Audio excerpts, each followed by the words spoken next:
Hello everybody, and welcome back to the meditation course.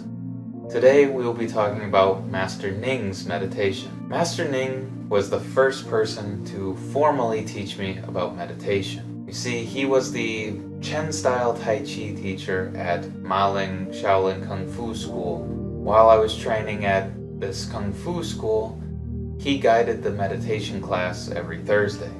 So since he was the first person to teach me about meditation, we will go over his methods first. Master Ning used what I like to call visualization meditation in order to build focus.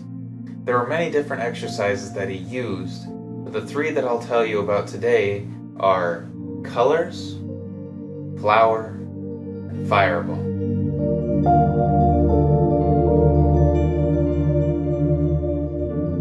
On top of teaching us these three methods of visualization, he also taught us sitting meditation, known as zuo chan in Chinese, and standing meditation, known as zhanzhuang in Chinese. Although there are various methods of meditation, almost all of them start in a similar sitting posture. Sit comfortably in a single or double lotus position in a secluded place where you will not be disturbed throughout the training session.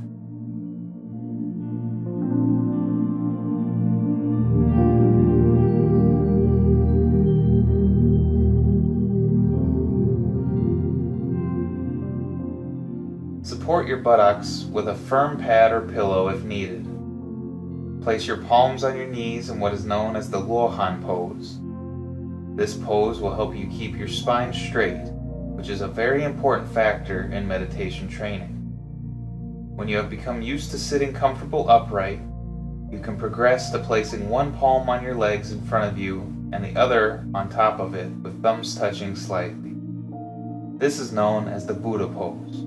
A couple of extra pointers that Master Ning would add on top of this were that your head should feel like it is being pulled upwards by a piece of string. The other thing would be that the tip of your tongue should be resting at the top of your mouth. Another one that he would always say is that your shoulders should be sinking down heavy. And last but not least is to have a slight smile on your face while meditating. This is the posture that you should learn how to do correctly before actually attempting any kind of breathing or visualization method. Simply sitting and practicing this posture is itself meditation, as you are building up awareness of your body and learning how to control the different aches and pains that come with sitting in a new posture.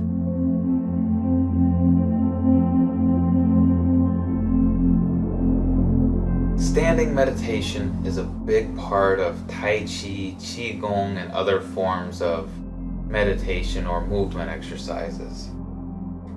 The way that Master Ning taught us would be like so. Your hands are in front of you as if you were hugging a tree. The hands and joints are relaxed, rounded. Again, your head is being pulled up by a string.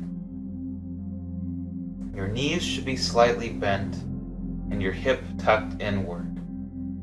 The shoulders and the weight of your body should sink heavy downwards into the ground. Your feet are slightly outside of shoulder width and your spine is straight.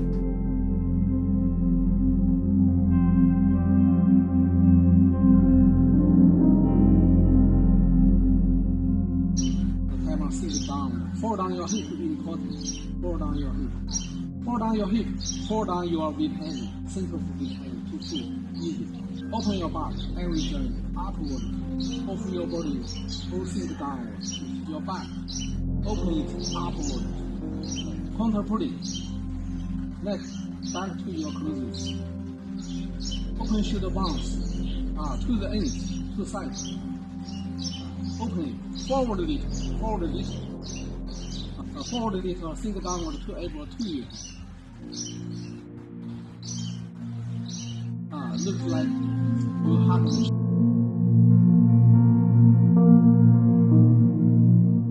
Master Yan, another master at Maling Shaolin Kung Fu School, also taught me another version of standing meditation posture, a version that he said came from Xingyi Chuan. This is where the standing meditation differs from Master Ning's. Your feet are wider than shoulders, almost like a horse stance.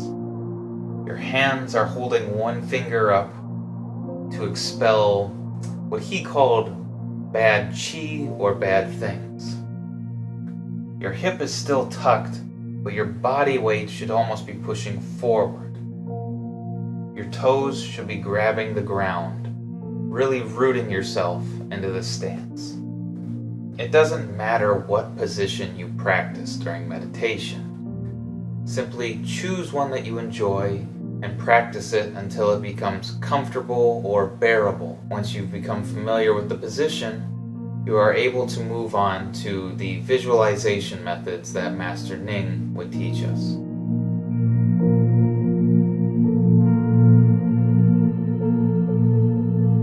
The first method that we will talk about is what I call colors. It is the basic method that he would introduce to anybody new coming to the school, and it was the most common method that he would use to guide the class. As we would all sit down listening to Master Ning, he would describe to us a ball of light entering into our nose as we breathed in. Then it would float down, following our spine to our dantian, or stomach. From here, he would describe as with each breath that we took in and out, the ball of light would change color and slowly move up our spine till it was at the top, at the crown of our head. The colors he would list were as followed: red, orange, yellow, green, blue, and purple. If you were at Maling Mountain, you'll know why I said that. If you have some experience meditating, you might realize that these colors correspond to chakras. What are chakras? I'm not sure if Master Ning knew or implemented chakras into his practice. It was simply his way of starting his meditation practice and building focus on the awareness of the body and his mind. Chakras is something that we won't go over here because it's something I'm not familiar with and we never really practiced or studied it. The important thing to remember with this colors visualization is that you really have to focus, using your mind in connection with your breath to change the color of it. Once you're able to really focus on this idea of this ball of light changing colors, then you will know you're on the right track. Once Master Ning would take us through all the colors, he would simply leave us with silence so that we could focus on meditation on our own. The idea was that once you have gone through this colors visualization, you would then have built up enough concentration and focus to simply be for the rest of your meditation. This is focusing on just your breath, focusing on the feeling of your skin or a certain pain you might have in your body. It could also be an idea or a sound, or you could simply keep repeating the visualization exercise and have that be your meditation. From there, you can meditate as long as you want. But how are we supposed to breathe? A weird question, but a good one as well.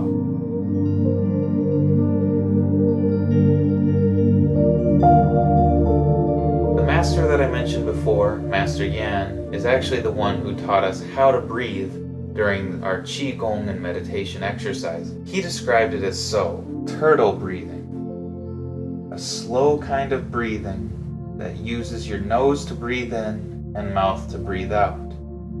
But instead of using your chest to breathe, you use your dantian, or stomach, to breathe. There are many different kinds of breathing methods out there. I am simply telling you guys about this turtle breathing because it is what I was taught and it is what I use during my practice. If this doesn't really work out for you, feel free to just go to a different kind of breathing method. There is a simple exercise to make sure that you are doing turtle breathing correctly. Hold your stomach with one hand and your chest with the other. Take a deep breath in through your nose, making sure that your stomach is what is expanding. Then hold the breath for a few seconds, really feeling your diaphragm and stomach expand. Finally, breathe out through your mouth, controlling the breath so that it is even and slow. If at any point your chest expands out or you start breathing in or out too quickly, then you're losing control of your breath. Just simply take a breath, start over, and try again. So now that you know how to sit, stand, visualize, and breathe, we can move on to the next method, which I like to call the flower method.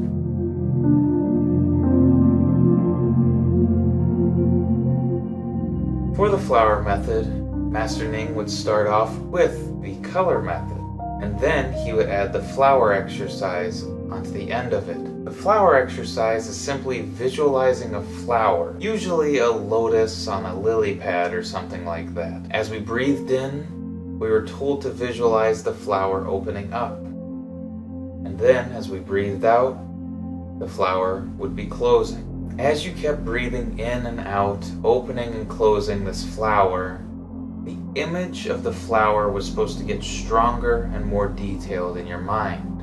Just like the color method, once he was done describing the flower to us, he would then leave us with silence, just our own thoughts, our own breath, our own awareness.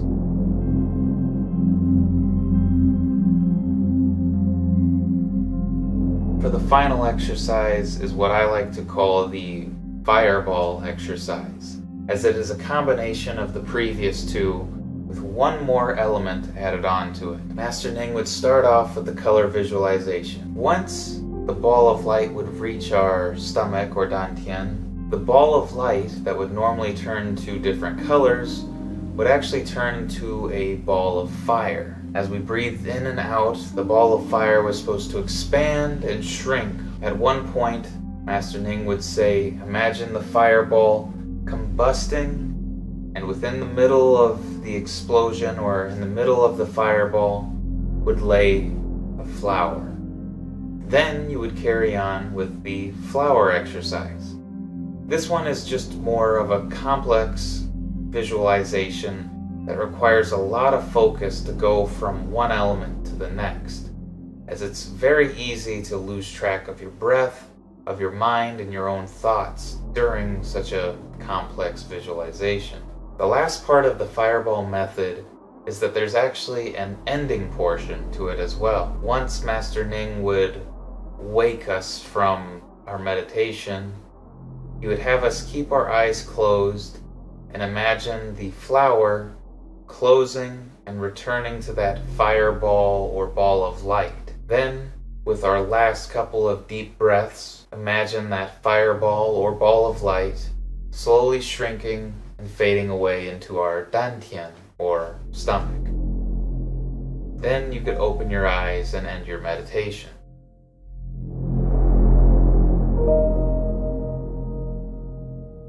The final part of meditation that Master Ning taught us was how to end our meditations. You see, once you're done meditating, a lot of the times your legs are stiff or sore, or maybe your body gets really just painful, especially if you're not flexible already.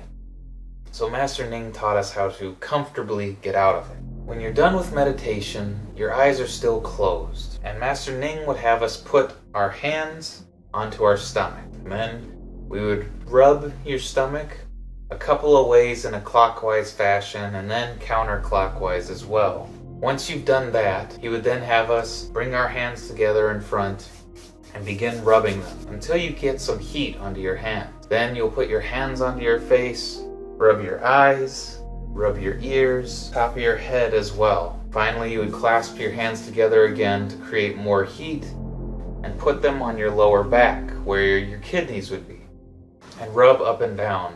By the time you've done all of this, your legs that you opened up should be awakened by now and have blood returning to them. Then you can comfortably stand up and go about your day.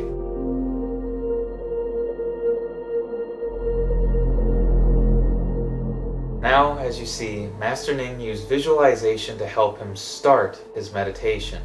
You can use the visualization throughout your whole meditation session. I believe that he was using it just to start that concentration, that focus. Once the visualization was over, it was simply more about being and breathing. Maintaining your posture, controlling your breath, letting your thoughts come in and out, not attaching to any of it. On one of the final days that he taught meditation class to us, he did let us know that the goal of his style of meditation was to reach a state of nothingness or emptiness.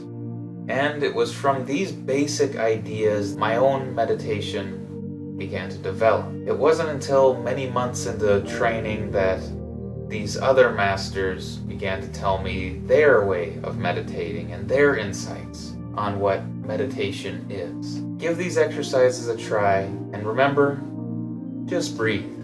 Thank you for checking out the video, and I hope I see you guys again in the next one. Thank you.